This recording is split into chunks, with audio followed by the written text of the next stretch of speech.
pull this in, but I'm super excited about you guys being a part of the event. So thank you. Yeah. Thank you so much. All right, we're live. Good morning, and thank you for being a part of MedWeek. It's so exciting to be a part of this amazing opportunity to be able to bring to you a great workshop today. We have an amazing guest speaker today. Her name is Miss Nipa Eason, and please forgive me if I mispronounce anything. I try to do the best I could. So let's go forward and let's learn a little bit about Miss Nipa today. Miss Nipa looks at the world through her creative lenses. She is an accomplished visual storyteller using illustrations, motion graphics, scripting, shooting, editing, and production. Before hiring her talents to Florida, she worked in Los Angeles, serving as one of the top designers. One of the top designers for some of the world's largest entertainment companies, such as Sony Pictures Entertainment, Disney, Disney, 21st Century Fox. Oh, amazing.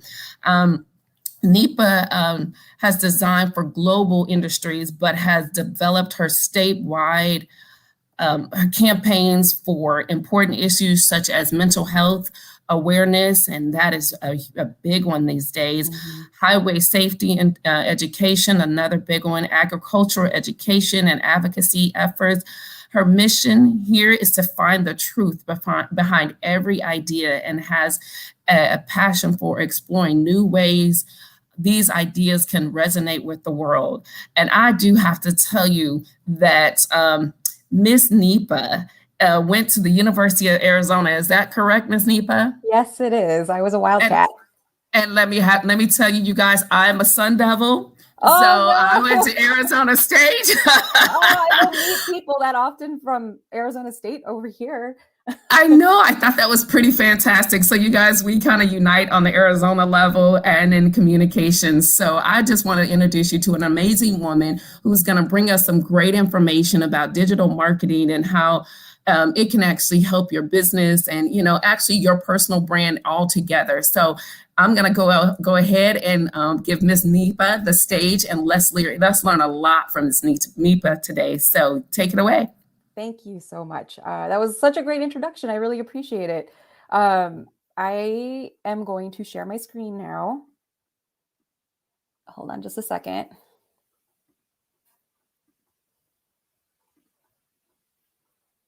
And Nicole, I think we're ready to, yeah, that's great. Thank you. So I'm assuming everyone can see that. So, digital marketing is so broad. There's so many different directions you can go.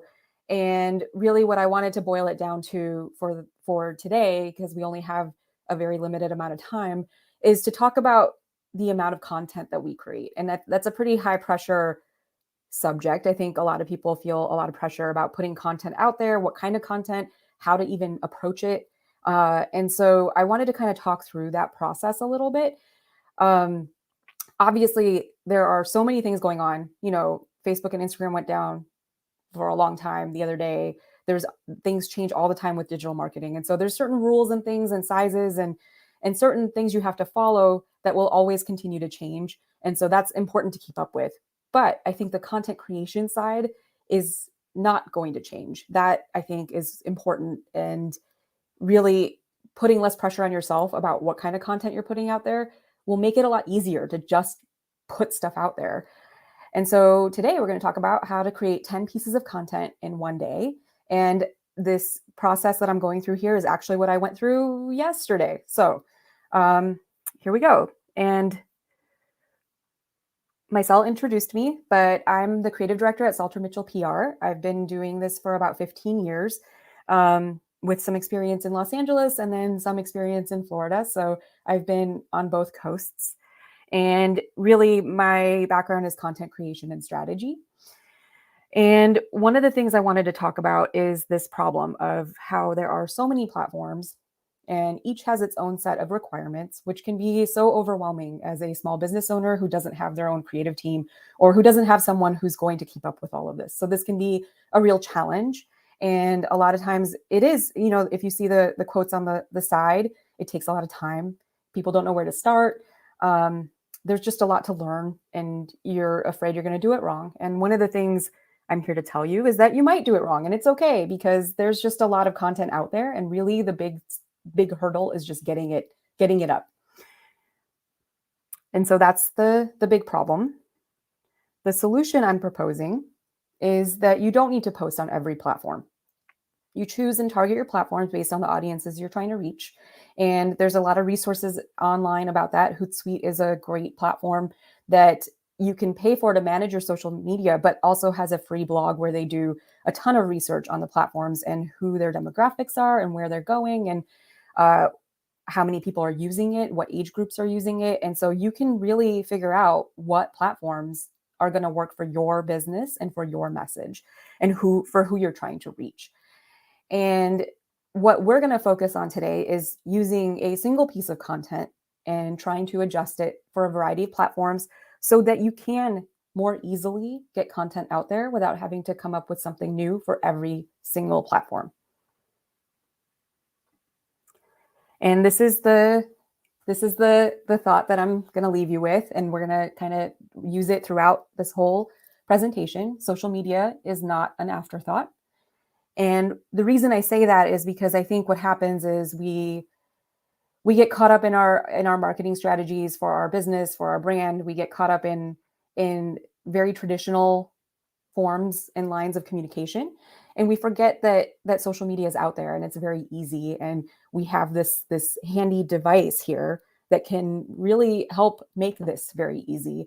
And so, especially now when we're doing so many virtual meetings, so many things online, we can more easily even, I think, create content. And so we're going to start with how you kind of plan ahead. What can you do to incorporate this idea that social media is not an afterthought and that you can think about it throughout any time? And part of that is documenting what's going on in your company or what's going on in your business, what's going on for you personally. And really the big thing is to hit record. So a colleague and myself yesterday were talking, and that's where this idea came, that social media is not an afterthought. And I said it in a Zoom call, which I recorded, and I can potentially use on YouTube or potentially use on any sort of video platform. It can go on Facebook, it can go on Instagram, whatever video platform I want to use. And I don't have to do anything fancy with it. I can write a quick post about it. I can, say that this was a conversation we had, and I think it's really important for people to remember social media is not an afterthought. I also recorded the audio using voice memo on my phone, and you can also use that audio. One of the things, and that's a really short clip, it's only 4 seconds, but one of the things I've recognized is that we have all these meetings where we have really great conversations and really great moments, and that and this is a more complicated lift, if you're open to it, you can actually create a podcast from these conversations. People are interested in hearing how companies work, how people think about their brand, how people think about their business. And so creating a podcast actually has become, it's super user friendly. It's a very easy thing to just create and record and post. And even with Zoom and platforms like StreamYard, it's very easy to record these things and put them out there. These two items are probably the hardest lift. But when you do hit record, you can use this thought. This thought came up in a meeting between me and my colleague, right? Social media is not an afterthought. And I then decided this is important to put out there. This is important for my brand. This is important for our company, to let people know that this is not an afterthought and they need to think about this. And so the next step would be to use that. Use it everywhere you can. You can write a blog post. And one of the things to remember is that social media needs to take you somewhere. So you make a blog post on your website so that it can help users lead them to your website. And one of the things that also helps with is SEO, because if you're updating your website on a regular basis, it's going to boost your search engine optimization, and you're going to be higher on Google search, which is great. It's a win-win. So, and writing the blog post really doesn't need to be complicated. You can write down what you talked about in that meeting. You know, it can be something very simple and not something that's super high pressure. The fourth, fifth, and sixth pieces of content. You can use Canva. Now, Canva is interesting in that it is super accessible, and you can talk to all of my colleagues here, and they'll tell you that I generally don't use it. You're not going to find a lot of creative people who use it because they have access to Photoshop. But for the people who don't, this is a great tool, and it lets you find the sizes you need to create. There's templates, there's backgrounds, there's fonts that you can use, and it's very easy to create these graphics in a variety of sizes. They also have an animation feature, so you can use the animation feature to add some movement to your graphics super easily. I made these in 5 minutes, and I didn't actually like put a ton of thought into it because, you know, really the point is that you have this, you guys are thought leaders. You have these ideas, you have these things that you want to put it out there. And the quality is still good, right? It's not like you need a creative team to produce these high quality graphics. When you have the capacity to have a creative team, that's great. And that can help a lot. But if you're on your own, if you're a small company, these tools are amazing. And again, like I said, they'll give you sizes. You can use it on Twitter. You can use it on LinkedIn, Facebook, Instagram. Like there's all these templates that can help you get your message out there. And all of these things can lead back to your website. So people are clicking and going to see what your company, what your brand is about. Are there any questions so far? Okay. I'm going to now talk about a little slightly more complicated program. It's called Procreate. It's a $10 program in the App Store. I use it on my iPad and I can draw on it super easily. My 9-year-old uses it. She loves it. And what it does is it records time-lapse videos of whatever it is you're writing. And I don't know that you can see it here, but this is supposed to be a GIF. And so let me see if I can get it to play for you.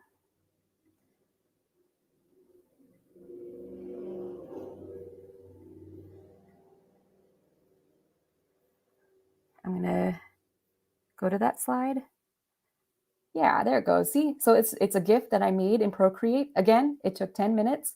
I wrote it on my iPad and I made this GIF and put it on my slides. So, you know, it's one of those things that I think finding these tools that are easy for you to use, that are easy lifts, that you can drop in these thoughts and put up there. Now, these quote graphics you can make with someone's photo.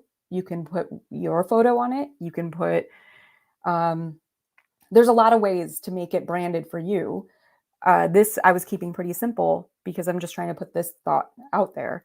But it's an easy lift when you find the software that works for you. And if you don't like software, you can write on a piece of paper and take a photo with your phone, which is super handy and available all the time. And you can post it. And really that, you know, I've been seeing this more and more. There's an authenticity to it that I think you can't imitate or find elsewhere. There's no other way to do this other than like you took the time to write this down and you're sharing this thought with the world. And so these are all different ways that you can post the same content multiple times. You can stagger it throughout a month. You can talk about it in different ways and lead people to your website that way. And the last piece of content is I could take this slide deck that I made and post it on LinkedIn because LinkedIn has the learning sharing that they really want to promote and thought leadership that they want to promote. And so this is something that is very easy to get up on LinkedIn and share with the world around you. And I made it for this talk, but I can also use it elsewhere too. And so it's thinking about these multiple uses for multiple pieces and how to get it out there in a variety of ways that you can and easily make. And so I kind of wanted to put this out there. I went through this pretty quickly, but I want to show you guys that this is really easy. I did this in a day. I made all of this content in a day and I can post it very quickly, very easily. I'm not overthinking the post text because I think that's a big dilemma too. It's a high pressure point.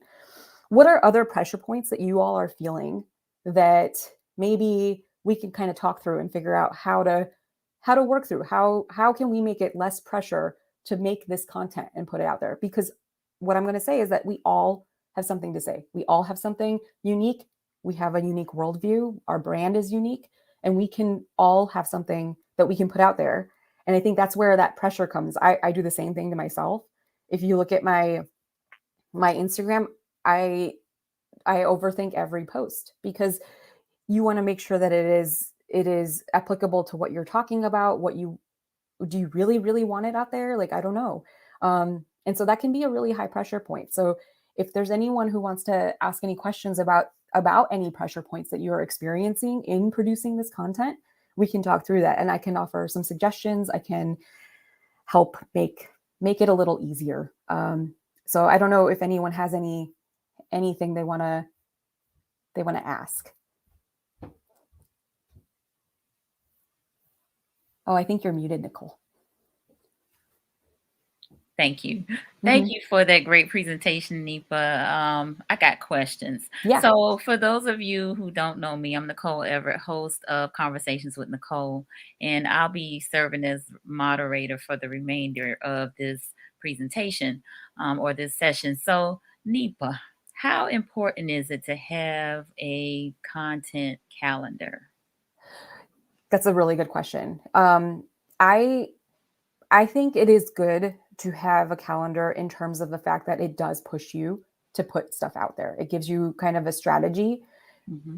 You can't rely on it completely because some of these things happen organically. The meeting that I had with my colleague yesterday, that was an organic random meeting we had that this thought came up in, and you have to be ready to kind of be prepared to share that too, right? That's something that you want to put out there. And so that might not fit in your calendar. Or if you're a company or a brand that is very much keeping up with current events, that's a really hard thing to plan because that changes so quickly. That change, if there's some story that breaks that you need to comment on or you want to say something about, that's not something you can guess is going to happen. And so I think a calendar is a really good idea to give a guide. When you don't have something you want to post, you have something to fall back on. When you don't have, regular stuff planned, then you're just not going to post. And so sometimes this organic stuff happens, sometimes it doesn't. And so that's when the calendar comes in to kind of buffer that. And so that you're still posting. Okay. We have a comment. I'm going to ask you to I'm going to stop my screen. Yeah. All right. So Momo says thought leadership on LinkedIn is something that members of the platform generated, and now LinkedIn is capitalizing off of user generated content. I mean, yeah, that's true. Mm-hmm. But one of the things that I do like about that is that you're learning from a variety of viewpoints. And yes, they are capitalizing on it. We live in a capitalistic society, and so everyone needs to kind of think about that. But it is still a great platform to get your viewpoint out there, to get your voice out there. And as a group of minorities here, that is super important. We need to get our voices out there. That's one of the reasons I created a podcast in the last year for supporting and lifting up minorities in artistic careers, or even people who are doing art type things on the side, or writing, or doing filmmaking, any kind of creative platform, because they don't get a lot of ways to lift themselves up sometimes, and their voices need to be out there. We need people to know that these voices exist, and that there's more commonalities than not. And I think that's the way to find them, is when you find other people's voices and you're like, oh, Maisel and I, we were from Arizona. Like that's a commonality that may not always come up if you don't talk to people and don't see other people's messages and communications out there. Love it. That is actually one of my mantras, that we have more alike than we do different. And so we need to focus more on the similarities as opposed to the differences. We can appreciate the differences, but what do we have in common and how can we collaborate? Yeah, I and that's been one of the things I've been thinking a lot about, especially since the pandemic started. I mean, we're all kind of isolated and we start to feel more like not connected. And this is a way to connect. This is a way to, and there are many problems with social media, right? Like we've seen it in just the whistleblower stuff in the last couple of days with Facebook and Instagram going down for a day, and people saying that their mental health hasn't improved in those few hours that it was down. So there's definitely issues, right, with social media. We all have, I think, positive and uplifting things that we want to tell people. And I think that's the way to improve that, is to put that out there. Mm-hmm. So I would like you also to speak to, since you just mentioned it again, Facebook and Instagram going down, and the importance of diversifying your marketing strategy. Yeah. So that was such a random thing that happened. And I think Twitter blew up that day. Mm-hmm. I wonder how LinkedIn did that day. I know LinkedIn was doing pretty well that day too. And there's it's funny how much we're relying on these platforms as a source for our information. It is important to diversify, which is one of the reasons I brought up a bunch of different platforms that you can post on. Mm-hmm. I firmly believe that audio and podcasts is really the direction that trends are going, and they've been going for a long time. And so if you have the capacity to put some sort of audio type thing out there, that I think that's a great way to get your message out there. And look, I have a background in this. This is what I learned to do in college, but it is super user friendly. They have platforms out there where you can post an audio file and it'll post on all of the podcast platforms for you. And it's all there and it's very simple. And if anyone's interested, I can help with that. I think we need more voices out there. And so podcasting is a platform that's not going to go away. LinkedIn is great for thought leadership. Twitter's a weird place. I don't know how I feel about Twitter. Obviously people use it and there's still messaging out there, and you should put messaging out there. But Twitter can get a little weird. Mm-hmm. There's Pinterest and I haven't even gone through like so many of the different platforms, but there's Pinterest and Snapchat, and TikTok is a huge one. And that one, what I like to think is that you can, even if you record these like Zoom meetings that you have where you're having a conversation with a colleague and there's something really meaningful that you want to share, you can figure out a way to put that on TikTok, on IGTV. Mm-hmm. Again, Instagram we were talking about doing other things other than Instagram, but there's ways to get that message out there without those two platforms. So we have a question, but I want to also touch on emails. What's your views or your thoughts about, because, this is Minority Enterprise Development Week, and, we're talking about diversifying our marketing platform. So any thoughts about email and their significance? Like e-newsletter type stuff? Mm-hmm, mm-hmm. Yeah. Or just about, whatever you're messaging, because, a lot of these emails, you can embed videos and audio files and things of that nature as well. I think of myself as a mini focus group when I'm thinking about emails. Mm-hmm. I think consider what I look at when I'm looking at my personal email, and there's certain things that catch my eye, and I look at, if it's super complicated and it takes a long time to load, I probably don't spend a lot of time on it. So videos and emails maybe isn't the best bet. I've seen GIFs used pretty effectively in e-newsletters, which are kind of fun. But really, if I'm interested in the message, if I'm interested in the subject, I'm going to click on it.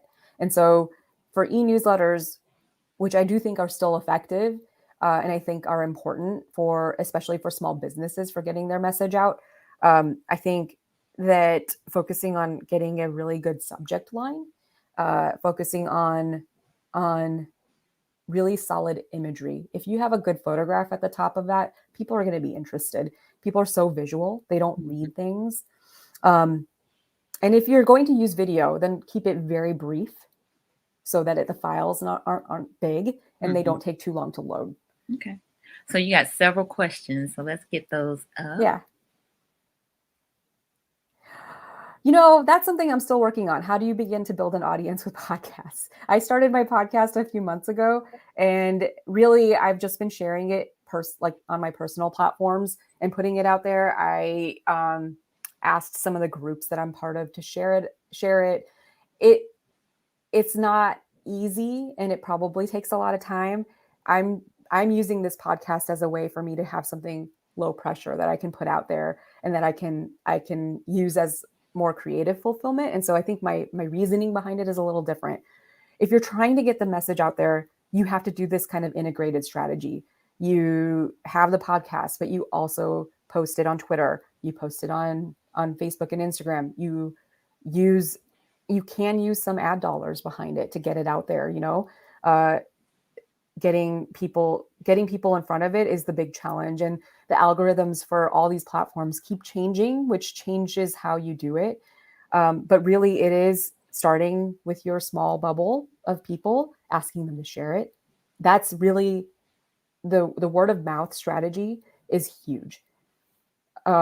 Yes, repurposing content, essentially. Yeah, that is what I'm talking about, is use one thing in multiple ways. And that is such a low pressure way of putting yourself out there. And you can even use it for ad content. I didn't even go into Google display ads, because we can talk about this for a long, long time, but Google display has so many rules and so many limitations, including size. Like each Google ad has to be under 150K, which is pretty small, but you can still use this content to make that happen. And so that's where I stand, just creating this low pressure content. One of the things I'm doing with my podcast is that if there's a quote or something that someone says in the interview that I find super interesting, I'm creating graphics based on that quote and putting that out there. I think eventually we'll start recording video of these interviews and start putting that out there. But again, I'm trying to keep this as low pressure for myself as possible. But I think that with a podcast, there's a lot of avenues because it is so rich with content that you can repurpose. All right.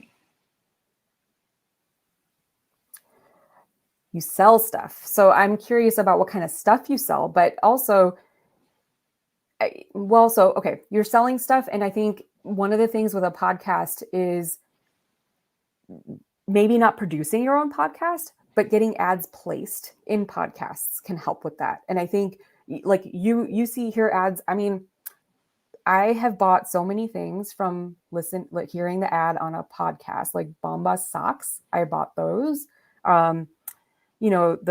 There's bed sheet ads and things like that. So I think one of the ways podcasts can help is by placing ads. If your item that you're selling, if it's like 14,000 following on Facebook, that's great. Maybe your podcast is about how you actually find stuff for your thrift store, because you're sourcing from so many different places. And there is such a huge interest in how to find and repurpose and reuse things right now, especially in the sustainability window and world. And so maybe it's not placing ads, but you have a podcast that talks about what your process is about finding things to sell at your store. And it might be that people donate some stuff, but it could also be that you're out there antiquing and like these secret places that people can find things. And one of the things I want to reiterate is that we have a tendency to want to keep our knowledge to ourselves sometimes. And I think it's important to share. Sharing the knowledge honestly just puts you in a position that you're a thought leader, and people will come to you for more information about that. You want to position yourself as that person who knows where to find awesome stuff for your thrift store. And you can talk about it with people who also are interested in it. You can talk about how items donated. Okay.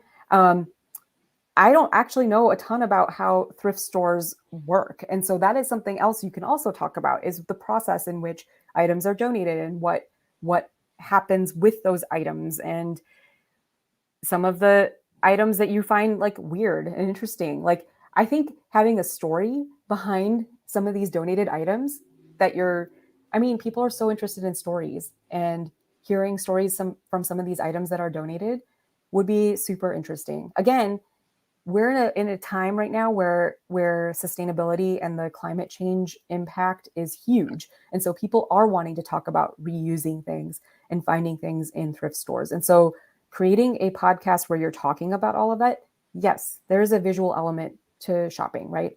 And so you can use that with elements of your Facebook following to actually post images of the stuff you're talking about. There's many podcasts I listen to where they show video clips and you hear like the audio and you don't actually see the video, but they talk through what they're looking at. They describe it. It's almost like watching like food TV. You can't eat it. Like it's, it's there and you can see it, but you can't smell it, which is such a huge part of it. You can't eat it. You can't feel the textures. And so everyone has to like talk about it in a really descriptive way. And so that works really well in audio too, where you can talk about something in a really descriptive way. I'm waiting for them to come up with a smell feature on these devices. I know, right? I don't know if that would be good or bad. I don't know. People are so Probably, sensitive to smell. Like I feel probably like drive us crazy. yeah. All right, we have a question about a suggestion of one or two platforms that businesses may not have that may not have a social media presence can start with to grow their business. Hi, Kiana. That's a really good question.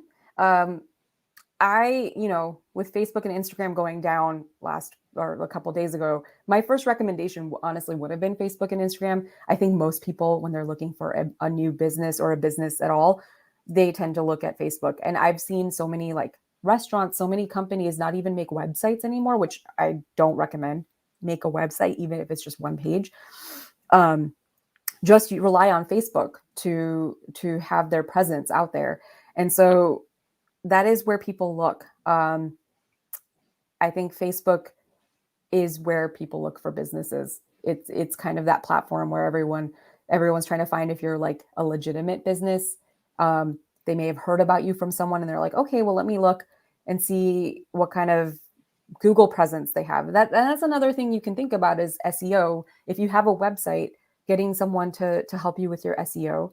There's simple things you can do where you keep your website up to date, like you update it more regularly, and that pushes it up in search.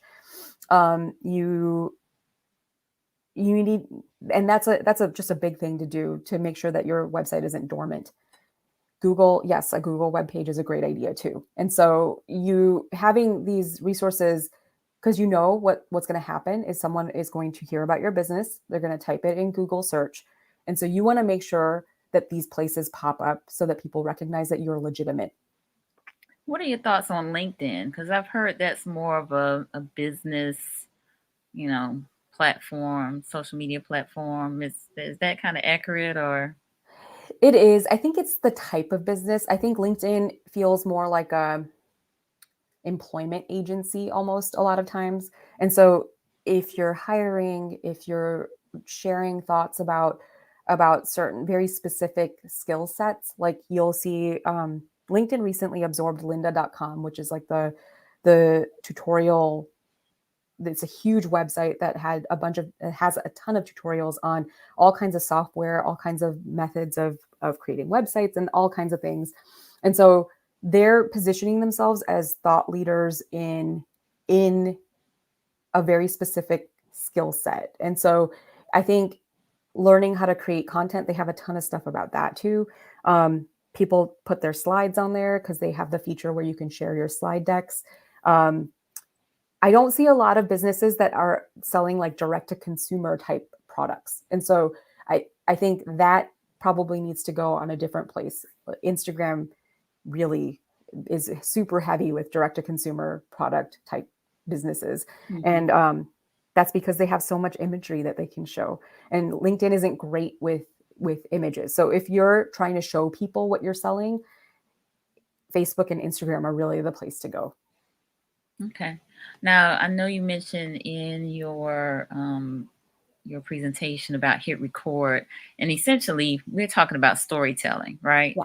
Mm-hmm. So, how important is it for businesses to tell their story? I know it might be, challenging. Sometimes, folks have a difficult time talking about who they are, what they do, but is there any guidance or tips that you can give related to that? Yeah, and I think it's super important to tell your story. I think everyone's story is unique. I think that humanizing what your product is, what your brand is something that people are looking for now. I think especially with the generation coming up, it's a time when people are looking into ways to make sure that the items they're purchasing, the businesses that they're supporting, have a legitimate story, have a story that they believe in, and have a message that they believe in. And so having your story out there is so important. And I know how hard that can be. That's a really vulnerable place to put yourself, to put your story out there, your business story. Being honest about, if there was like struggles in how you got started, and how your business came to be. I think all of that information makes the business more authentic, more humanized. And so humanizing our businesses, our brands, it's key. And so finding the story is challenging. I think that can be hard.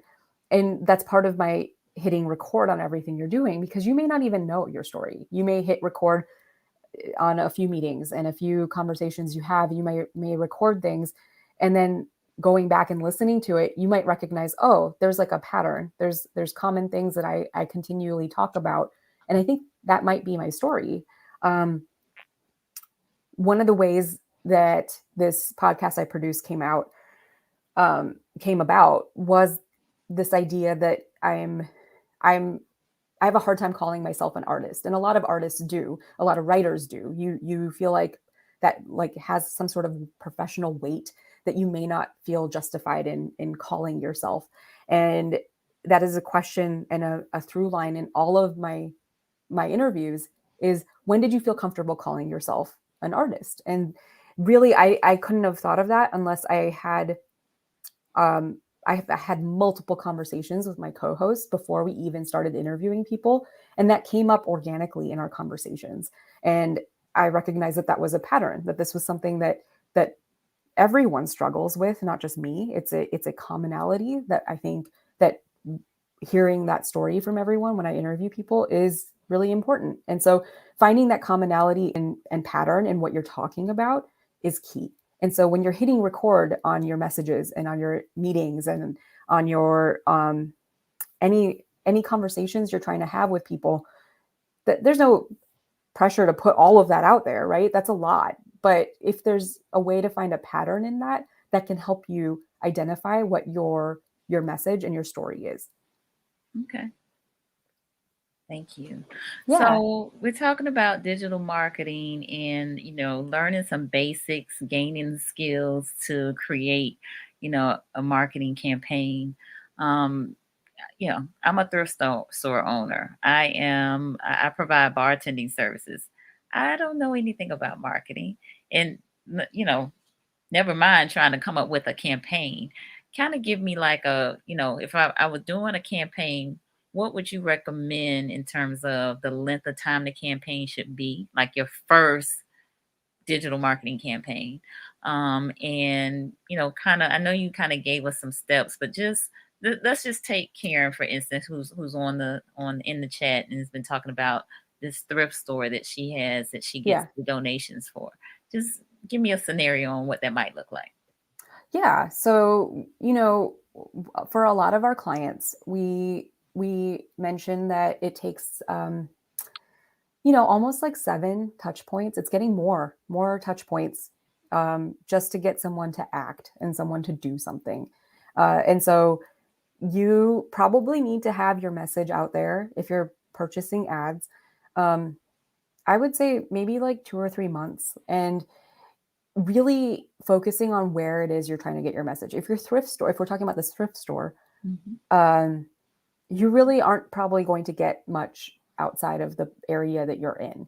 And so focusing on the city that you're in. If it's in Tallahassee, you would do your ads in Tallahassee. If and that's hard. Tallahassee is a small population, and so that can be challenging. But if you kept it broad enough in Tallahassee, then I think you would be able to reach enough people. Um, Having a really specific call to action. So For the thrift store, if you're trying to increase donations, if you're trying to get people to donate more, then say that you're trying to come donate. We're looking for more product. We're looking for more things and people need these types of things. If you see a need, try to point out that need needs to be filled. If you're trying to get people to come shop, and you can, really, what are the questions that people are asking about shopping? The questions are, what are your hours? When are you open? When can I come? And keeping that information very easily accessible would be ideal. And so having a way to click shop now, you can send people to your website, and all of that information can be right up front, because that's really the information people are looking for. And if they have to click a ton to get to it, then they're not going to, everyone's attention span is so short. And so they're not going to spend a ton of time on your website, unfortunately. And so having that information up front and visible is key. And I think, 2 to 3 months, choosing a location geographically that works for you. It's a fine balance. We can choose by demographics, but that limits what your range is going to be of who's going to see your ad. Mhm. And so if you're in a big city, if you're in Chicago, you're in LA, you would need to limit the demographics, because I think that people that would get very expensive. And so finding that balance, Tallahassee is small. You might want just everyone to see it. And so and in those cases, it would be one of the reasons people talk about Facebook and Instagram being so easy to place ads on is because you can do both at the same time. And so that because they're owned by the same company, you can place both at the same time. And then on the flip side, there's Google, and you can place ads on there too. And so those two places are probably the key platforms that you would want to place any sort of advertising on. Okay. Very good. Thank you for that. So, one of the other things that I think small businesses, entrepreneurs probably feel like they're very limited on time. I don't have a whole lot of time to do this. So, what would your recommendation be on time, putting the time in to put together this campaign? It is overwhelming. It's the amount of time can be really overwhelming, and that's why really the biggest lift of creating this content is coming up with what you're going to say. And so when you have a message that you like, using it everywhere, milking it for whatever you can get from it, putting it on every platform and repurposing, like we talked about earlier, and that can reduce a lot of time. Again, one of the things to remember too is certain platforms have similar requirements. So Facebook and Instagram have similar requirements. You can use the same size image. You can use the same size. You can use the same type of image, and that can work. Finding ways that you can mitigate some of that extra steps to have to create new content every time. Canva, which was the tool I mentioned earlier, is so easy, and you can resize things for whatever platform you're going to be using it on. And so if you're not using Canva already for your business, I would highly recommend it, because I think that it's very easy to take one image and make it in all kinds of sizes and fit all of these requirements for all of these platforms. Okay. Very good. Now, I don't know if you're like me, but I overthink posting. Yeah. Okay, so I'm not alone. No. And that's, that is one of the things I kind of started with that thought that there's no wrong thing you can post. Get it out there. If you get bad attention, or attention that's like, oh, we don't agree with you, it's still attention. And so getting stuff out there is really that big hurdle. And your voice and your message is unique, and it should be heard. So reminding yourself of that, taking the step back and being mindful of the fact that you have something to say and you can put it out there. And maybe someone else said something similar, and that's the world that we live in. Like, everyone has thoughts and they put it out there almost instantly, but no one's going to have your perspective on it. And so having that message out there is super important. And you are going to second guess yourself. You're going to sit there and be like, I don't know if this is the right thing to post. I do it all the time. Mhm. I was just thinking about how I haven't posted on Instagram in a really long time.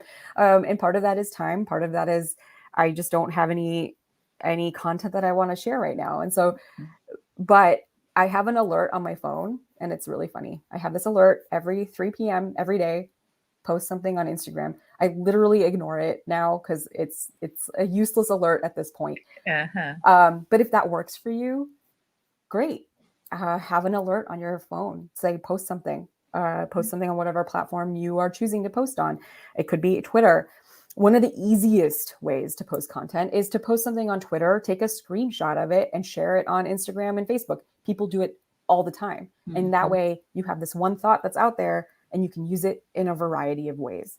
You see people like Adam Grant doing it. You see people like a lot of these people with science and research backgrounds right now talking about the pandemic. They'll post something on Twitter, take a screenshot, and post it on Instagram and Facebook. It's just a really quick and easy way to do that. So Melanie says, in business, we have to get real, share parts of ourselves, and be innovative. Although our goal is to make a profit, we need to put much more into it. So I think that speaks to the vulnerability that you were kind of talking about earlier. Yeah, and that's a huge part of that storytelling. Like I got an email from a shoe company recently talking about the subject was about sustainability. It had nothing to do with shoes.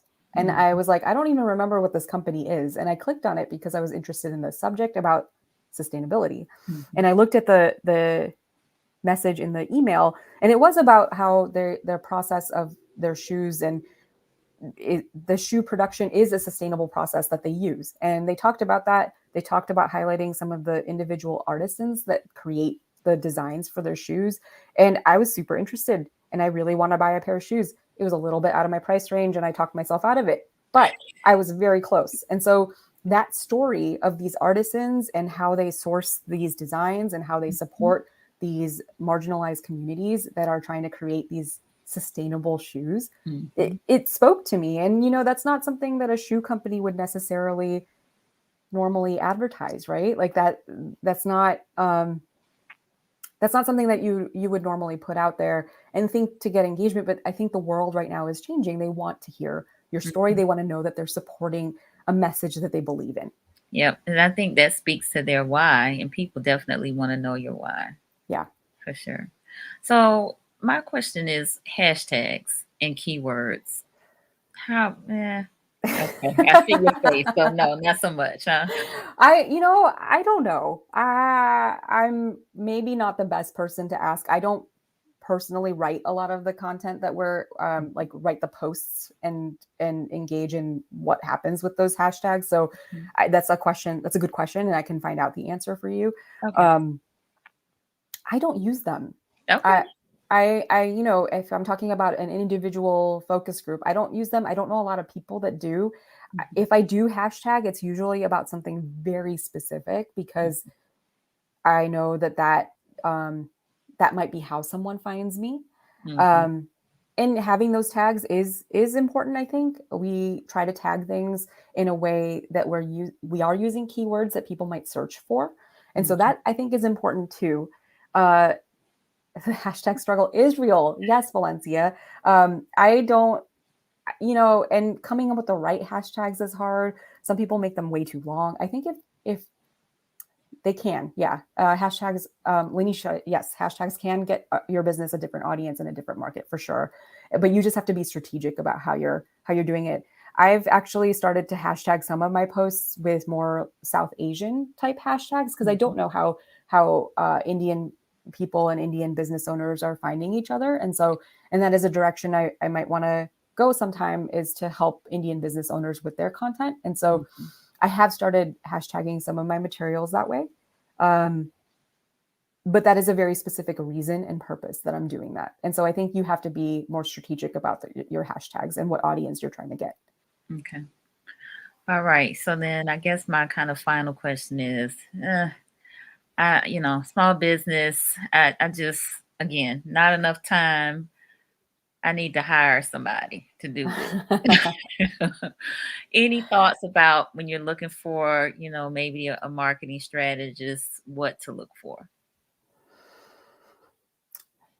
I have a lot of thoughts about this. I think Okay. we've gotten to a point where we're looking for one person who can do everything, and Mhm. that's a challenge. And we're looking at a time right now where it is really hard to hire. It's hard to hire communications professionals. It's hard to hire across all industries right now.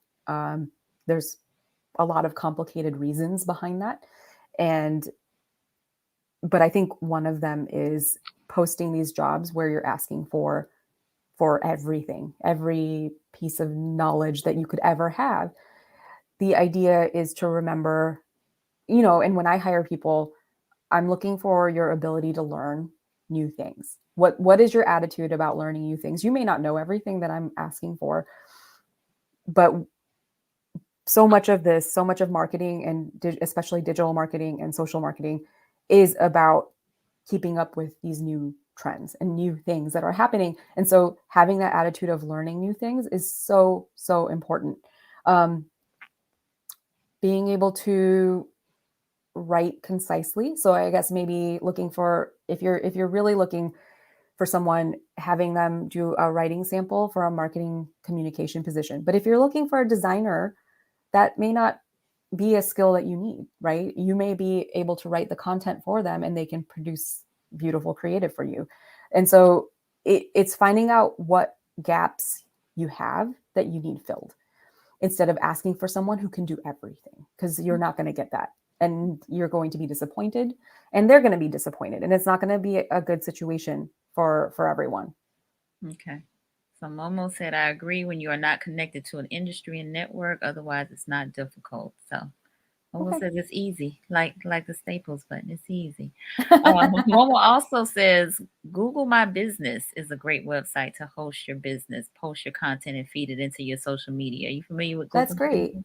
Yeah, and yes, that's true, because Okay. that is something people look for. Like, you make sure your location and your information on Google is up to date, so that when someone types it into Google Maps or wherever, they can find all of that information. And again, you look like a legitimate business instead of someone and that's been a risk right now, right? People getting scammed all the time. So you want to make sure that you present yourself in the most legitimate way. Okay. Thank you. Melanie mentioned the FAMU Small Business Development Center is a good start for people who can't afford to pay for some marketing help. So that's a research source that our viewers can look into. That's awesome. Thank you for that advice, Melanie. Yes, yes, yes. All right. So as we prepare to wrap up, any final tips or remarks or words of wisdom that you want to give our viewers? Yeah, I think really it's getting over that hurdle. Just put your message out there.